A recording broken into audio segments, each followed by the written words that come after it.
pre-video caution. We're about to screw up a whole lot of German words. Hello and welcome to Bell Brothers Brewing, engineers talking about beers. And today we're butchering German again. Today we're going to slaughter a whole lot of German words.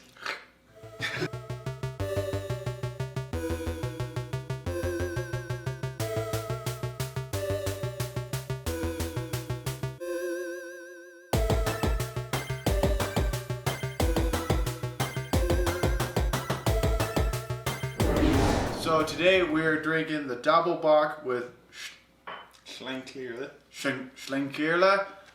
oak smoke. They're going to go ahead and ruin those words. Made by Schlenkerla Frische. F-I-C-H-E. Fish. It's Schlenkerla fish. It's the German one. Product of Germany. It's a... Oh, cool. We got a little thingy back here. All right. So Schlenkerla has given us the historic smoked beer brewery. So I guess there you go. That's why it's smoked. Traditionally, beech has been and still is used. The malt for the Schlenkerla oak smoked is kilned with oak smoked malt, has a smoother and more multi-layered smoky note than the intensely aromatic beech smoke malt. 8% alcohol and amber color. If you're interested in looking more of that up, www.smokebeer.com. So this is going to be an interesting smoked beer. It's a doppelbock Rauchbier, which means it's going to be smoky, but it's also going to be a fairly strong, 8%, caramely sort of flavors, maybe a little bit of dark fruit. We'll have to see if we can taste that with the smoke going on in there. Depending on how refined that smoke flavor is, you could either end up with bacon and nothing else, or you can get a nice smokiness that kind of plays into everything else. So as a side note on that, right, Doppelbock is just double the Bock. Bock being a region in Germany, and what they came out with was Bock beer. And so you've got Bocks, Doppelbocks, Eisenbocks. I don't know if they do triple Bock.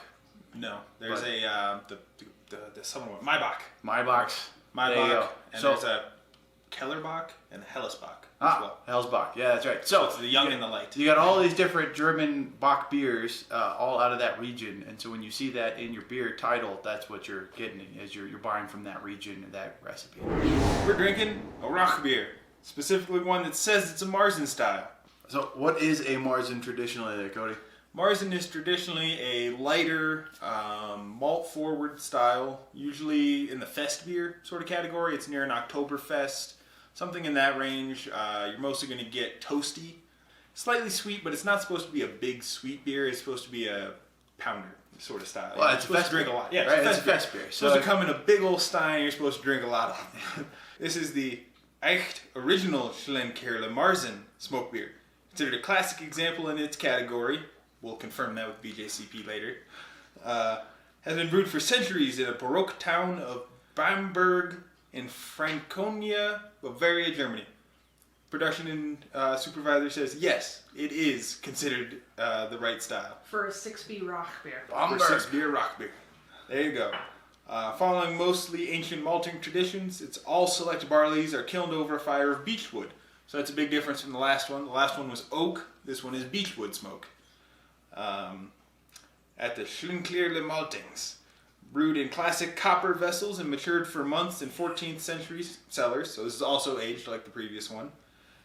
Echt Schlenkerla Rauchbier is a truly unique smoky beer experience. As one of the last traditionally made, that's all the same as the last one. All right.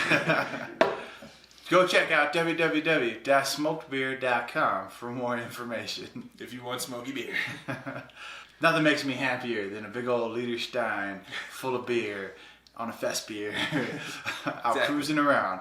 Also, what I took away from that is that we have this beechwood smoke on the malts this time around, which is their more traditional style than where our last one was with the oak smoke. Right, so we should have a little bit different. Hopefully, still smooth. I would expect as much. Yeah. And because they're using the smoked malts and they've been doing it for a while, it should be better than what we typically. The chemical smoke is bad. If you find yourself using chemical smoke, shame on you. Shame on you a lot. Same thing if you used peat. Where's my bell? Where's my bell? Shame. Let's give it a shot. All right.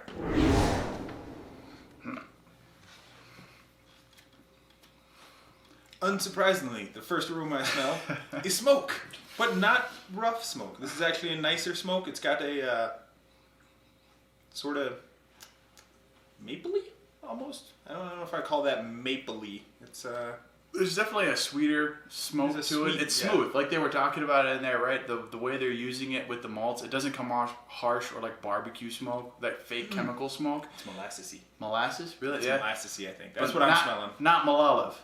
Not malolive. It's Molasses. Smoky. Smoky. But we got maple.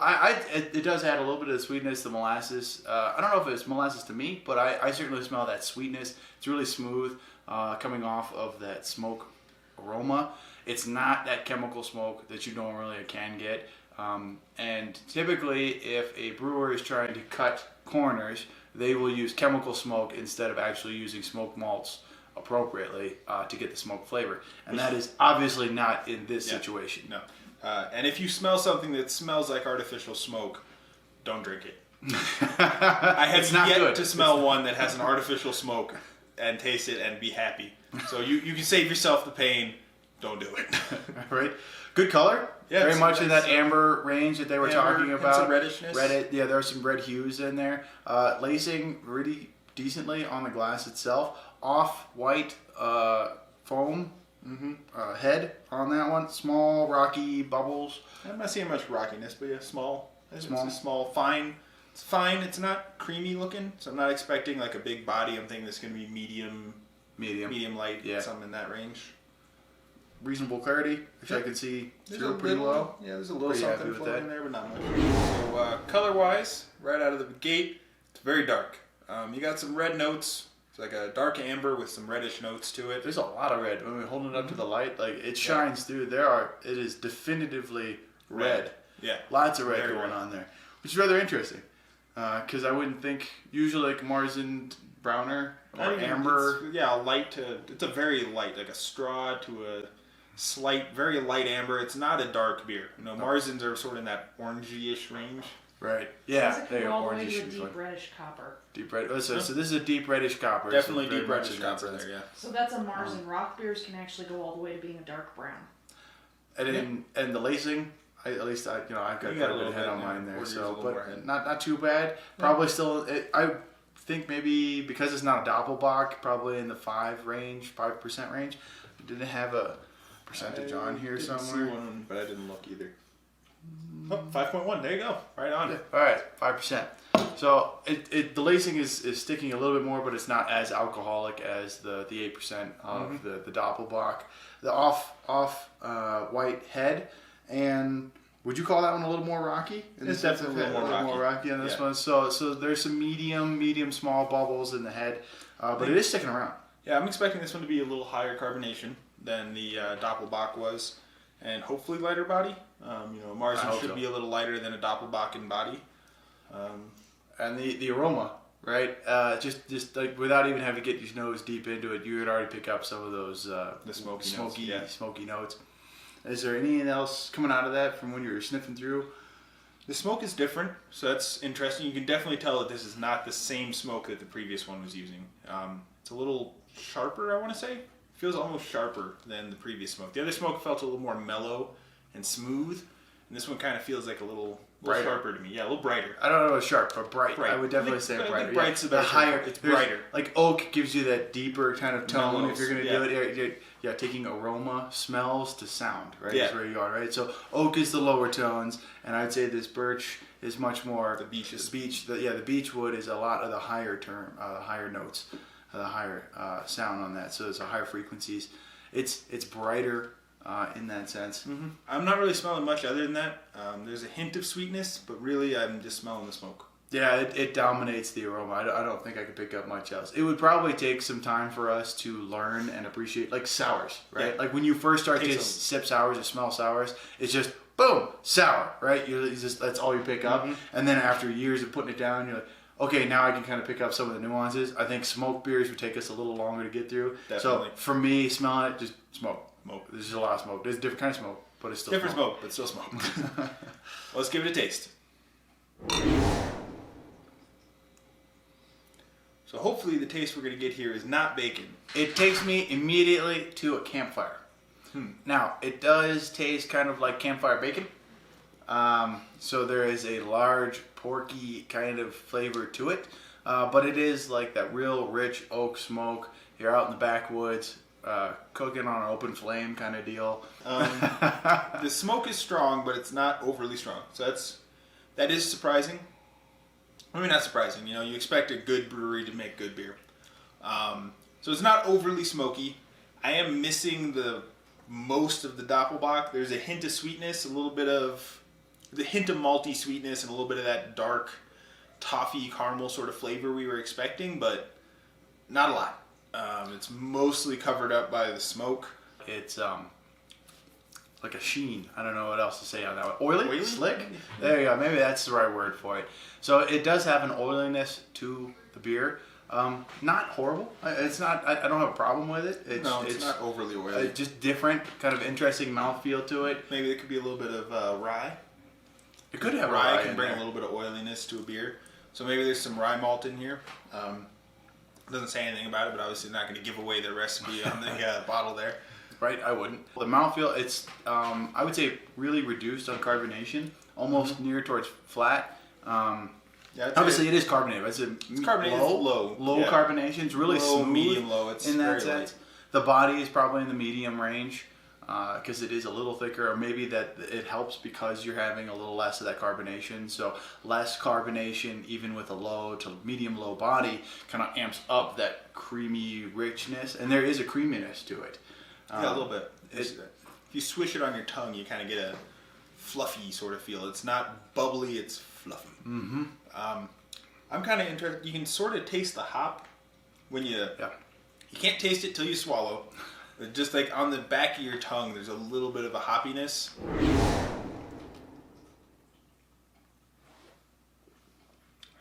So right away, I'm tasting smoke, but not a lot of smoke. It's not oppressively smoky. It is significantly more reserved than the doppelbock. I think because of those lighter tones, the Marzen style being not quite as heavy, the not sweet, right? We don't pick up the aroma of the sweetness because it's not really in the beer. It's very much a mild beer, right in the middle ground, well balanced. Actually, I think this one's almost more drinkable than the last one. Which it should be. You know? Yeah, it's very drinkable, very middle of the ground, middle of the road, right? It's grounded, solid beer. Mm-hmm. I'm picking up a lot of that smoke. A lot of smoke. I'm getting a little bit of the hop in the finish again. Yeah. It's definitely that same sort of noble German hop. More clear this time. Much more clear than last time. If you kind of let it sit on your tongue and then swallow, you get the floral notes, the floral herbal bitterness of a traditional German hop is really clear. It does finish a lot more bitter, or more apparent bitter finish on the end of it. I think that's actually pretty decent. While the other one ended sweet, this one ends clean, but also bitter. Yeah. So that one leans sweet. This one leans more of the hop bitterness, which is an interesting and I would say almost more preferable style to me. Anyway, so this is pretty decent on that. Yeah. What else you pick? What mouthfeel? What do you got? It's sort of just medium. There's not a whole lot about the mouthfeel. It's not creamy. It's not effervescent. It's just medium. It's a mouthfeel that makes you want to drink more. Right. Sort of mouthfeel. It's not thick. It's not heavy. It's really, I would say medium to light sort of body. And the mouthfeel is just, it comes, it goes, it's gone. Ready for the next sip right away. I think carbonation wise, probably medium low or low. It's I'm gonna give this a medium. medium. Yeah, it feels a little more medium than medium low to me. Yeah, well, maybe more of because there's, I don't know. It seems creamy. Like the mouthfeel is like, to me, it's still creamy. I'm not really getting. I'm not saying much lactose. cream. It's not like milk cream. I mean like smooth, maybe like when a Guinness. When you say Guinness is smooth, like a nitro kind of feel. It's not because you're adding lactose to it. It's because it has that kind of. I can see warm, that. fluffy. I can see that. It's sort of smooth, but not quite fluffy. I'm not really getting the fluffy. I'm getting the smooth. Smooth. Yeah, I get smooth. It doesn't really give you that, like, when you kind of, if you drink it and then swish it just a little bit where it just kind of poofs out. Gotcha. It's not really doing that. You swish it a little bit and you get a little more bubbles, but there's some beers where you'll take a sip and you swish them around in your mouth just a little bit, and then suddenly you just got foam. Your whole mouth just poofs, and you're like, We apologize for the interruption to your regularly scheduled program. The following message is brought to you by Bell Brothers Brewing. This discussion, while informative, does not directly apply to the current beer review. We felt that this information was important and needed to be represented here. For more information on our upcoming series on brew process and beer-related topics, please visit our Facebook or YouTube channels. Thank you for visiting us here at Bell Brothers Brewing. And as always, cheers. You guys never discuss IBUs. That's something else. most things won't have it on them. And in a lot of cases, like we talk about all the time, the perceived IBUs and the listed IBUs, like the perceived is far more important than anything else. How bitter does it taste? Mm-hmm. It's far more important than the actual IBUs. I mean, you can, most pilsners are really not bitter, but they have a more bitter note. They're definitely balanced towards the hop side, but you're talking 20 to 30 IBUs, and it might taste almost as hoppy as like an American pale ale that you're talking 70, 80 IBUs. And it's just a simple matter of using your recipe properly. You know, a Pilsner doesn't have a lot of other stuff going on, and they're really trying to highlight that hop bitterness and make a clean, smooth drinking, but bitter beer. And a American Pale Ale, you're trying to punch up the flavors, and in order to get all that flavor, you got to use a lot of hops. But if you just did that without much body, it'd be so bitter nobody would drink it. So you got to bring in just enough malt body to kind of counteract the bitterness, so you can get the flavor of the hops without making it so bitter you can't drink it. And you've got the calculated versus perceived.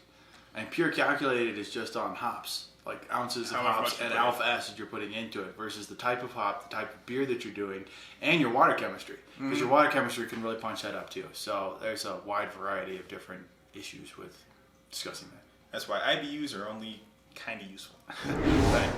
Overall impressions. I actually, strangely enough, like this beer. I'm enjoying this. Mm-hmm. It's initially the punch, the flavor is completely different than what you would normally get in basically any American restaurant or brewery in the country. Period. End of story.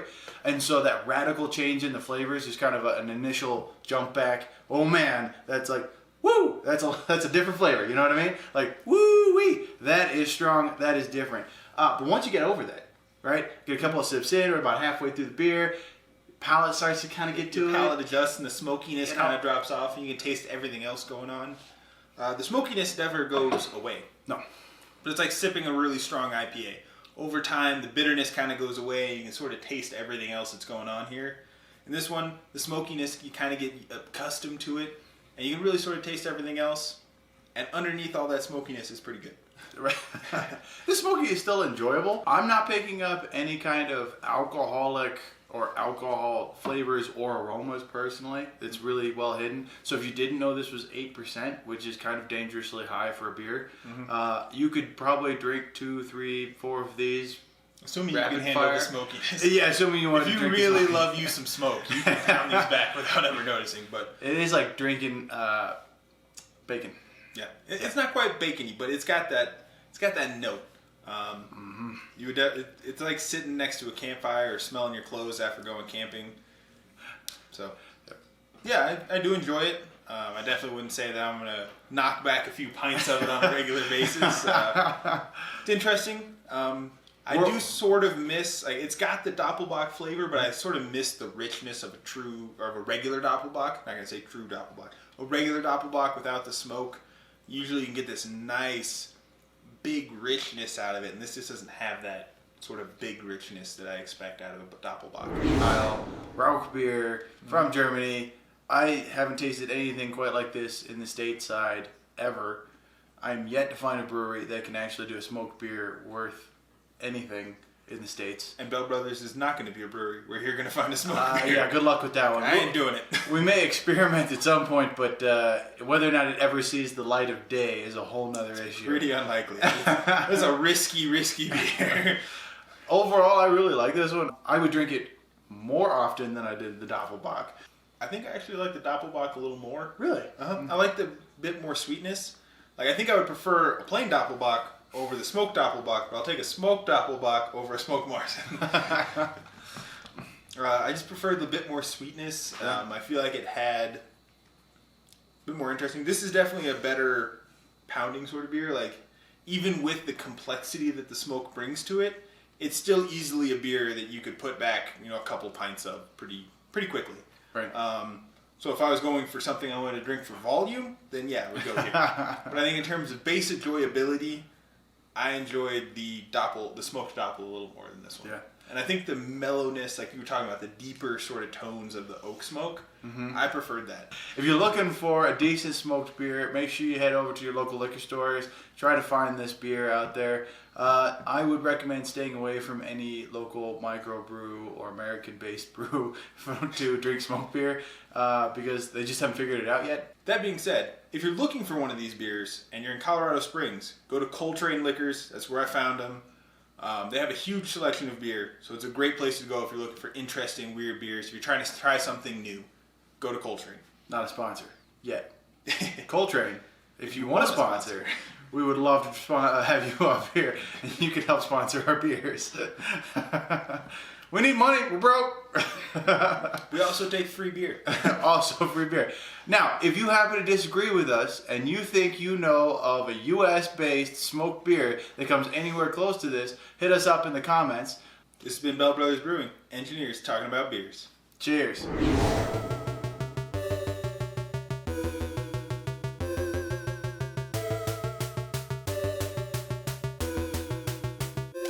Smoked doppelbock.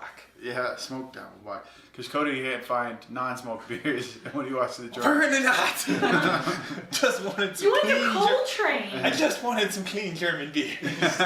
We got one. If I got a smoked Eisbach, I'll be real pissed. Ooh. Oh, that does not sound good. Sugary smoke. No. Now, All right. So we'll do today we're talking about, And then struggle remember through to that, and we're going to do it. talk about the style. Marzen. But not Mars. Guys, you know what you've forgotten? Watch the Bell Brothers work our way through German words. Or you could write saying Nick verstehen. No, actually, that's what you should do. You should do the Welcome to Bell Brothers Brewing, engineers talking about beers. And today we're going to slaughter a whole bunch of German words. Cut it and then move on. There you go. Sounds good. I'll do the engineers talking about beers. Oh, yeah. Okay. Well, that's the last one. Last It's- word it's for an F. sure. Dark fruit, dark caramel notes, maybe some toffee.